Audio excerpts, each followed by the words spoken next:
Hello everyone, welcome to healthy living without medicine. আজকে আমরা আলোচনা করব কোলেস্টেরল নিয়ে। কোলেস্টেরল কি এবং এই কোলেস্টেরলকে আমরা কিভাবে নিয়ন্ত্রণ করতে পারি, এই বিষয়ে আলোচনা করার জন্য আমাদের মধ্যে উপস্থিত রয়েছেন বিশিষ্ট ডাক্তারবাবু ডক্টর জাকির হোসেন লস্কর মহাশয়। নমস্কার ডাক্তারবাবু আপনাকে। নমস্কার আপনাকে। নমস্কার ডাক্তারবাবু, আজকে আমরা আলোচনা করব কোলেস্টেরল নিয়ে। তো আমার প্রথম প্রশ্ন আপনার কাছে যে কোলেস্টেরল কি, এই বিষয়ে যদি আমাদের একটু বিস্তারিত বলেন। আসলে কোলেস্টেরল হচ্ছে মোমের মতো একটা জিনিস, একটা চর্বি জাতীয় পদার্থ। তো এই পদার্থ এটা আসলে আপনারা শুনেছেন যে কোলেস্টেরল কিন্তু গুড কোলেস্টেরল, ব্যাড কোলেস্টেরল, মানে ভালো কোলেস্টেরল আছে, খারাপ কোলেস্টেরলও আছে। তো কোলেস্টেরল হচ্ছে তিন রকম। আমরা একটাকে বলি এলডিএল, মানে লো ডেনসিটি লিপোপ্রোটিন। এটা হচ্ছে খারাপ কোলেস্টেরল। কেন খারাপ? না, এই কোলেস্টেরলটা ধরুন আমাদের যে রক্তবাহী নালী আছে সেই নালীতে এথারোস্ক্লেরোসিস, মানে রক্ত সংবহন যে নালী, সেই নালীগুলো সরু করে দেয় এই কোলেস্টেরল যদি এর লেভেল বাড়ে।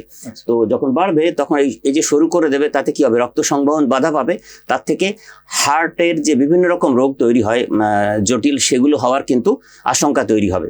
তো সেই জন্য এটাকে আমরা বলছি খারাপ কোলেস্টেরল বা ব্যাড কোলেস্টেরল। আরেকটা ব্যাড কোলেস্টেরল আছে, সেটা হচ্ছে ভিএলডিএল। সেটাও কিন্তু খারাপ কিছু সিচুয়েশন তৈরি করে। মানে কিরকম না, আমাদের রক্ত সংবহন তন্ত্রতে ট্রাইগ্লিসারাইড বয়ে নিয়ে যায়। তো ট্রাইগ্লিসারাইড খারাপ আমরা জানি, এবং ট্রাইগ্লিসারাইড জিনিসটা ভালো নয়। তো সেজন্য এই ভিএলডিএল কোলেস্টেরল আর এলডিএল কোলেস্টেরল, এই দুটিকে বলা হয় খারাপ কোলেস্টেরল। এছাড়া একটা ভালো কোলেস্টেরল আছে। শরীরে আমাদের কোলেস্টেরল খুব দরকার। তো সেটা হচ্ছে কোলেস্টেরলের অনেক ভালো কাজ আছে।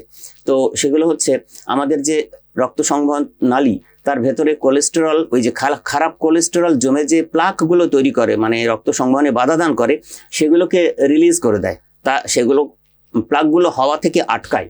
এই যে আটকানোর প্রসেস, সেটা কিন্তু এইচডিএল, হাই ডেন্সিটি লিপোপ্রোটিন তৈরি করে।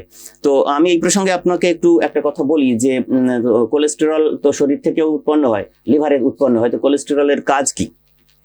কোলেস্টেরলের কাজ হচ্ছে আমাদের যে সেল মেমব্রেন, আমাদের যে সেলের যে আমাদের শরীরে যত রকম সেল আছে, তার যে কভারিংস গুলো আছে, সেগুলো কিন্তু মেমব্রেন গুলো তৈরি করতে সাহায্য করে কোলেস্টেরল। এবং আমাদের যে সেক্সুয়াল হরমোনস গুলো আছে, মেল ফিমেল, মানে ধরুন টেস্টোস্টেরন, ইস্ট্রোজেন, অ্যান্ড্রোজেন, এই যে হরমোনগুলো আছে, এই হরমোনগুলোর সিক্রিশন, এই হরমোনগুলো তো আমাদের শরীরের শারীরবৃত্তীয় প্রক্রিয়ার জন্য দরকার, সেক্সুয়াল হরমোনগুলো, সেগুলো তৈরি করতে কোলেস্টেরল ভূমিকা পালন করে। আরও একটা ইম্পর্টেন্ট কাজ কোলেস্টেরল করে, সেটা হচ্ছে অ্যাড্রেনাল গ্ল্যান্ড যেটা আছে আমাদের, আপনি জানেন। তো সেখান থেকে কর্টিজল আর কর্টিকোস্টেরন, এই হরমোন দুটো সিক্রিশন করে, যেগুলোর দারুণভাবে ভূমিকা আছে। কর্টিজলের স্ট্রেসে ভূমিকা আছে, মেন্টাল স্ফিয়ারের অনেক ক্ষেত্রে ভূমিকা আছে। তো কোলেস্টেরলের ভালো কাজগুলোও আছে। এখন সমস্যা হচ্ছে আমাদের এই ব্যাড কোলেস্টেরল নিয়ে। তো ডাক্তারবাবু, আমার পরবর্তী প্রশ্ন আপনার কাছে, আমাদের শরীরে ব্যাড কোলেস্টেরল বেড়ে গেছে, এটা আমরা বুঝবো কি করে? হ্যাঁ, এটা খুব ইম্পর্টেন্ট। এটা তো তবেই তো আমরা জানতে পারবো যে কোলেস্টেরল বেড়েছে বা ব্যাড কোলেস্টেরল মাত্রা বেড়েছে, এবং আমাকে সতর্ক হতে হবে, প্রিকশন নিতে হবে। কেননা আমাদের লক্ষ্য হচ্ছে যে ওষুধ তো আমরা কেউ খেতে চাই না। ওষুধ ছাড়া কি করে ওই সিচুয়েশনটা জানতে পারলেই কিন্তু প্রতিরোধ করতে সুবিধা হবে। তো সেক্ষেত্রে হচ্ছে যে কোনো ক্ষেত্র আছে যে আমাদের শরীরে কিছু চেঞ্জ তৈরি হয়। যেমন তেমন কিছু উল্লেখযোগ্য লক্ষণ ফুটে না উঠলেও চোখের কোণে আর হাতে কিছু প্যাচ টাইপের দেখা দিতে পারে। তো আমরা সাধারণভাবে এটা হচ্ছে, যেহেতু তেমন সিমটম উল্লেখযোগ্য কিছু প্রমিনেন্ট পাওয়া যায় না বডিতে, সেজন্য আমরা টেস্ট করার কথা বলি। তো একটা লিপিড প্রোফাইল টেস্ট, আপনারা জানেন, লিপিড প্রোফাইল টেস্ট করলে কিন্তু কোলেস্টেরল, ট্রাইগ্লিসারাইড এসবের মাত্রা জেনে নেওয়া যাবে। এই প্রসঙ্গে বলবো যে তাহলে আমরা কখন টেস্টটা করব? মানে যদি শরীরে কোনো সিমটম নেই, তাহলে টেস্ট করব কেন? তো কি সিচুয়েশন, মানে প্রিকশন হিসেবে কি পরিস্থিতিতে আমরা টেস্টটা করব? সেগুলো হচ্ছে, ধরুন যাদের ধূমপানের অভ্যেস আছে অনেক দিনের, তাদের এই প্রবণতা বাড়বে এই রোগ হওয়ার, মানে কোলেস্টেরল বাড়া। তাহলে যাদের ধূমপানের অভ্যেস আছে অনেক দিন ধরে, তাদের কিন্তু এই টেস্ট করতে হবে। পরিবারের অন্য সদস্যদের যাদের কম বয়সে হার্ট অ্যাটাকের হিস্ট্রি আছে, তাদের ক্ষেত্রেও করতে হবে। পরিবারের অন্য সদস্যদের যাদের কোলেস্টেরল বাড়ার হিস্ট্রি আছে, তেমন বয়স্ক মেম্বারদের আছে, তাদের ক্ষেত্রেও কিন্তু আমরা কোলেস্টেরল টেস্ট করিয়ে নিতে বলবো। আর আর ডায়াবেটিস এবং উচ্চ রক্তচাপ বা হাই ব্লাড প্রেশার, এটার ক্ষেত্রেও কিন্তু যাদের এই ইতিহাস আছে, এই রোগ আছে, তাদেরও কিন্তু সময় সময়ে কিন্তু কোলেস্টেরল টেস্ট করে নিতে হবে। আর একটা কথা বলবো যে ছোট বাচ্চাদের কিছু রেয়ার ডিজিজ আছে, বিরল কিছু রোগ আছে, যে ক্ষেত্রে কোলেস্টেরলটা টেস্ট করতে হয়। সেটা নির্দিষ্টভাবে সেই স্পেসিফিক ডিপার্টমেন্টের ডাক্তারবাবুরা পরামর্শ দেন, তখনই করতে হয়।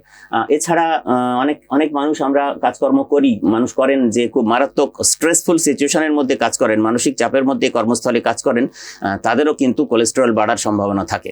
তো এরকম পরিস্থিতিতে যারা থাকেন তারা কিন্তু কোলেস্টেরল টেস্ট করিয়ে নিয়ে যদি দেখেন ঠিক আছে, তাহলে কোনো সমস্যা নেই। যদি না থাকে তাহলে অ্যাকর্ডিংলি কি কি প্রসেস তিনি করবেন, আমরা তো সে বিষয়ে আলোচনা করব।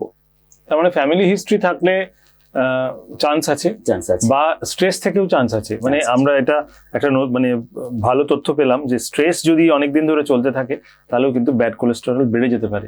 তো এখন আমি আপনার কাছে জানতে চাইবো যে কোলেস্টেরলকে নিয়ন্ত্রণ করা কিভাবে সম্ভব ওষুধ ছাড়া? হ্যাঁ, একদমই। মানে এই সমস্যা এখন তো বাড়ছে, কেন আমাদের লাইফস্টাইল খুব খারাপ হয়ে গেছে, আমরা সেগুলো মডিফাই করতে পারি না ভালোর দিকে। তো কিন্তু করতে হবে আমাদের, সুস্থ থাকতে হলে, কারণ ওষুধ ছাড়া বাঁচতে পারলে তবেই কিন্তু ভালো। শারীরিকভাবে আমরা সুস্থ না থাকলে কিন্তু মানসিকভাবে সুস্থ থাকতে পারবো না। তো যেটা কিছু জিনিস করতে হবে আর কিছু জিনিস ছাড়তে হবে, করলে কিন্তু কোলেস্টেরল অবশ্যই কন্ট্রোল করা যায়, ওষুধ খাওয়ার প্রয়োজন পড়বে না। তো প্রথমত হচ্ছে আপনাকে ফাস্ট ফুড, জাঙ্ক ফুড এগুলো খাওয়া ছাড়তে হবে। অবশ্যই অতিরিক্ত ডিম খাওয়া চলবে না, ডিমের কুসুম ছাড়তে পারলে ভালো, শুধু ডিমের সাদা অংশটা খেতে পারবেন। অতিরিক্ত চর্বি জাতীয় খাবার ছাড়তে হবে, রেড মিট ছাড়তে হবে, এবং অতিরিক্ত প্রাণীজ প্রোটিন এগুলো কিন্তু খাওয়া ছাড়তে হবে। অনেকেই দেখবেন ঘরে বাইরে প্রচুর ভাজাভুজি খান, এই ভাজাভুজি খাওয়াটা কমাতে হবে পরিমাণ মতো। আর তার সাথেও মানে কার্বোহাইড্রেট, শর্করা জাতীয় খাদ্য যথেষ্ট নিয়ন্ত্রণ করে খেতে হবে। এই জিনিসগুলো মেনটেন করতে হবে। প্রচুর শাকসবজি খেতে হবে। তো আমি স্পেশালভাবে শাকসবজি সম্পর্কে বলবো, কেন না শাকসবজিতে যে ফাইবার থাকে, সেই ফাইবারগুলো কোলেস্টেরল নিয়ন্ত্রণ করতে সাহায্য করে। এই শাকসবজির মধ্যে বিশেষভাবে কিছু শাকসবজি আছে যেগুলো হচ্ছে গুড কোলেস্টেরল বাড়ায়, মানে যেগুলো খেলে গুড কোলেস্টেরল বাড়লে ব্যাড কোলেস্টেরল কমবে, ও বাড়বে না। তো কতগুলো একদম নির্দিষ্ট কিছু শাকসবজি আছে, সেগুলো আমাদের খেতে হবে।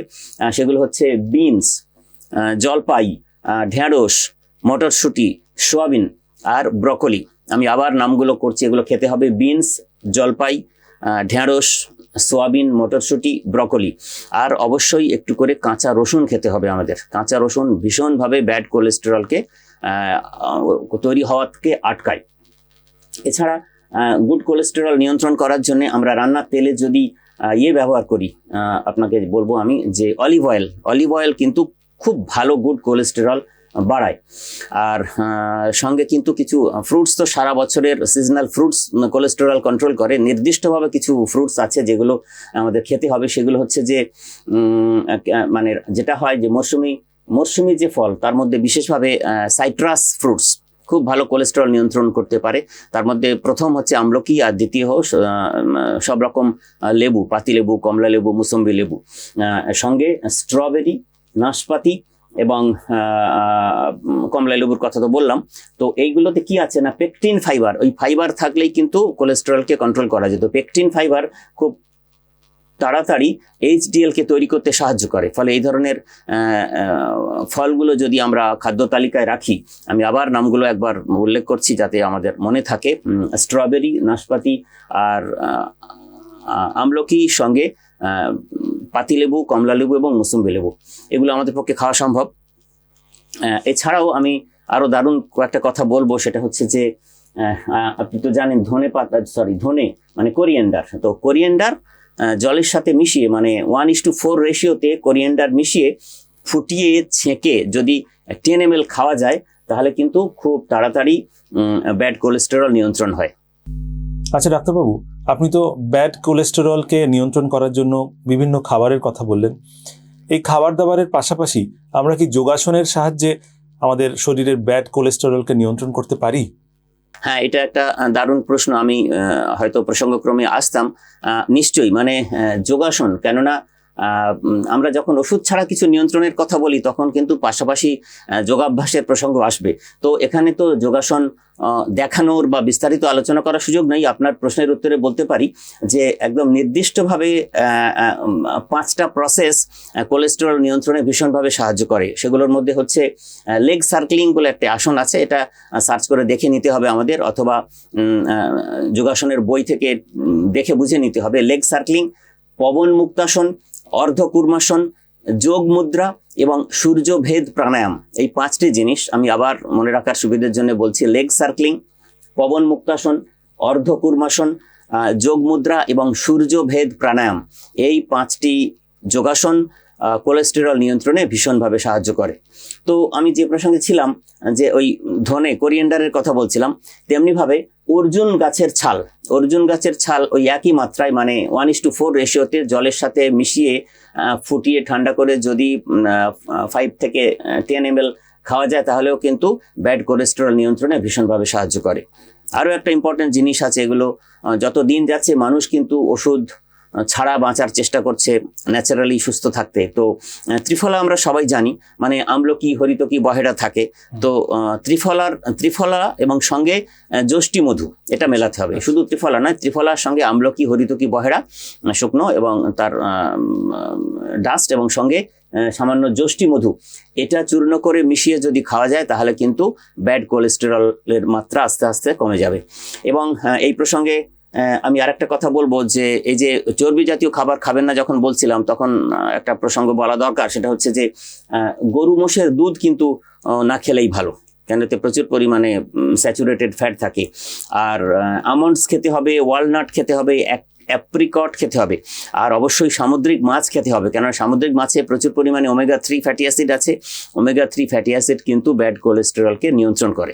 তো তাহলে আমরা যেটা দেখলাম সংক্ষেপে, যেটা যে ফাস্ট ফুড, জাঙ্ক ফুড এগুলো ছাড়তে হবে, ফুড অ্যাডিটিভস দিয়ে খাবার দাবার ছাড়তে হবে, শাকসবজি প্রচুর খেতে হবে, আমি নামগুলো বললাম, ফ্রুটস খেতে হবে, অবশ্যই যোগাসন করতে হবে এবং লাইফস্টাইলটা কিন্তু খুব সুন্দরভাবে রাখতে হবে। আশা করি আপনারা বুঝতে পেরেছেন। ডাক্তারবাবুর পরামর্শ মতো যদি আপনারা চলেন তাহলে অবশ্যই আপনারা উপকৃত হবেন। ভিডিওটা সবার মধ্যে শেয়ার করুন যাতে সবাই এই ভিডিও থেকে উপকৃত হতে পারেন। আজকের আলোচনা এখানেই শেষ করলাম। আপনারা সবাই খুব ভালো থাকবেন। নমস্কার।